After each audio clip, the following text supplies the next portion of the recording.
Hey everybody, Mr. Moffat coming at you again here with another APUSH video.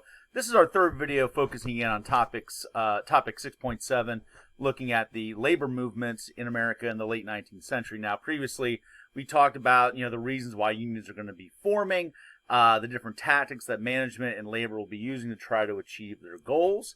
Today we're going to take a look at some of the more impactful large national unions that are going to exist. The first one really is the National Labor Union, which is going to be a broad-based union of skilled and unskilled workers. And note the idea behind even having a national union to begin with. The general concept is that the old phrase, strength through numbers. The idea being is that if more and more workers from various industries come under one roof, there's not just a united voice at a specific factory or even a united voice in a single industry. There's a singular united working man's voice. And the idea being is that if you can unify every working person in America, then you have got real power to affect change in government and really society. And the National Labor Union isn't going to last very long, but once the NLU is kind of come and gone, the Knights of Labor will begin to emerge as this very, very powerful group led by, as you can see here, Terence Powderly. And this group is going to be remarkably liberal and progressive for the late 1800s. And the idea being is that you are bringing in people that are skilled and unskilled. You are bringing in people that are white, black, male, female, north, south. I mean, you're trying to unite everybody here. And and even that idea, Knights of Labor, it kind of has this idea that you kind of have this moral foundation for what you are trying to achieve as a sense of justice and things like that. And note, that, the Knights of Labor, for example, is going to be embodying the idea that workers really do have shared goals and interests, regardless of if you work in an oil refinery or a steel mill or a textile mill or a coal mine or whatever, that you have shared concerns. And these concerns affect humanity, and government needs to reflect that. So the Knights of Labor is going to be this very, very big, broad, powerful thing that will be emerging. And let's take a look at some of these goals of the Knights of Labor.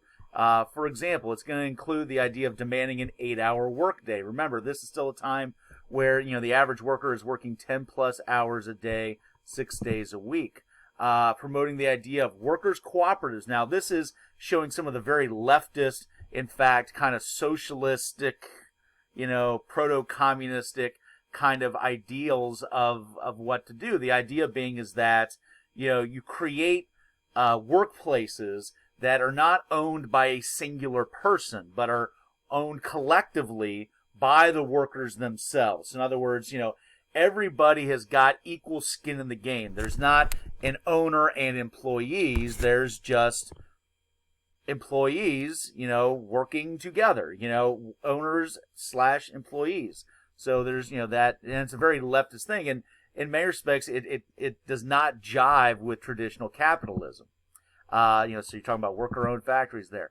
The end of child labor, the end of prison labor. And I haven't mentioned this previously, but yeah, prison labor was another very exploitative thing that was done in our, in our penitentiary system. Inmates could be basically loaned out to businesses for their labor. Now, it's not slave labor per se, because the labor is getting paid, but that labor is getting paid less than a normal worker off the street, and the prison is also getting a cut of those wages also. So obviously very exploitative, pretty awful stuff.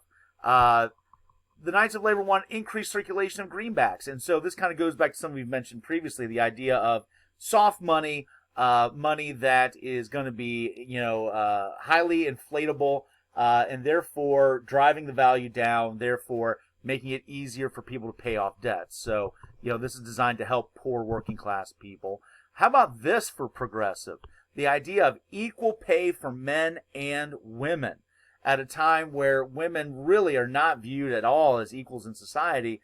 This is sending a message that, once again, it's not just that workmen need to unite, it's work people that need to unite, especially with more and more women entering the workforce, not as a sign of feminism, but out of economic necessity. Demanding, governmental safety codes in the workplace. Prohibition of contract foreign labor. Once again, you don't want labor that can undercut you. You don't want prison labor. You don't want child labor. You don't want contracted foreign labor. And the abolition of a national bank. That's not super important for what we're talking about here. But understand that the Knights of Labor are going to be a very progressive group. Now, the only thing they're not going to be progressive on is the idea of foreign folks entering into the unions, particularly Asian immigrants. They're going to have a very strict anti-Chinese policy at a time where there's going to be many more Chinese immigrants coming in and working as poor laborers also.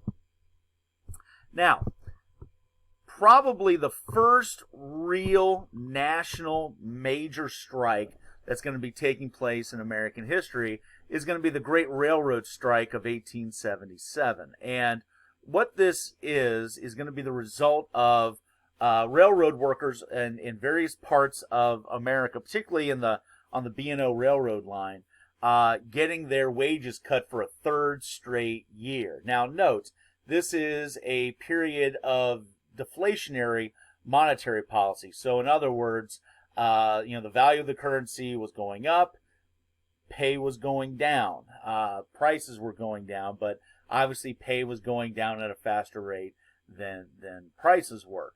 And so this was seen as totally unacceptable by these railroad workers. And so you saw this coordinated national effort to basically block the railroad lines and prevent the distribution of goods across America. This was an unbelievably bold thing.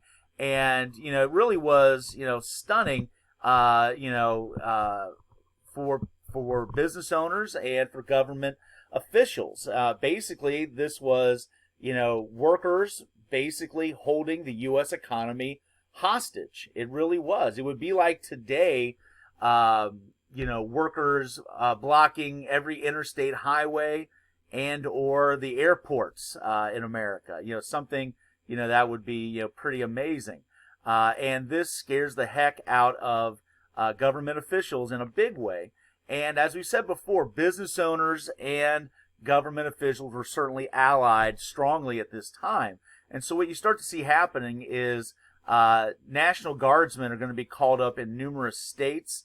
Eventually, President Rutherford B. Hayes will bring in federal troops, and this will lead to violent clashes in a number of cities, leading to over 100 people getting killed, and unfortunately, no gains for the workers that had their wages cut. And, once again, this kind of, shows, what this struggle kind of looks like to some degree. The power of big corporations with government allies, seemingly endless resources, taking on the little guy, the worker, and, in their struggle. And it certainly doesn't seem like it is a fair fight, even though it is the masses against the few. It also sends the message, and going back to that for a moment, it also sends the message that this is going to be very difficult for unions to be able to achieve their goals through violent clashes. And, we'll come back to that idea again. Now, in the 1870s and the 1880s, the Knights of Labor was becoming a bigger and stronger labor union. And once again, you're talking about the idea of bringing in just about anybody and everybody. Didn't matter if you're male, female, white, black, skilled or unskilled labor. It didn't matter. Strength through numbers. But the downside that's going to happen is that if you have this very big tent in terms of who you're bringing in as members, it's going to be harder to have a clearer, consolidated strategy and belief system. Now, I just mentioned a moment ago, some prevailing goals for the Knights of Labor, but that's not to say that there aren't going to be some really radical extremists in their group. And there were anarchists that were in the Knights of Labor. And that's going to, kind of prove their undoing. In 1886, in the city of Chicago, we're going to be seeing a protest organized at Haymarket Square. And what this is going to be doing is responding to recent wage cuts at the McCormick Reaper factory. And in the midst of this protest, you see police officers get brought in, and in the midst of the protest, you see bombs thrown into the crowd, and thrown into the crowd where the police officers were coming in. This is going to kill several people, and in this chaotic scene, people are going to be looking for answers. Like, who's responsible for this? And it very quickly comes out in the newspapers that it was anarchists, or at least that's how it's going to be described as, anarchists are going to be the ones that are going to be responsible for, sending bombs into the Haymarket Square, killing cops. And of course, newspapers are going to be running with this, describing this as the Haymarket Square riot. Well, if anarchists are going to be blamed for this, well, for many Americans across the country, anarchists are going to be associated with labor unions, and in particular, the Knights of Labor. The fallout from this incident will be nothing short of devastating for the Knights of Labor. The Knights of Labor are going to be, associated with terrorism. They're going to be associated with, being un-American, cop killers, all that kind of stuff. And so the Knights of Labor is, basically going to be, it's going to just collapse as a result. And from the ashes of the Knights of Labor will come the American Federation of Labor. And we will talk about the rise of the AFL and how it will compare and most importantly contrast with the Knights of Labor in our next video. We'll see you next time.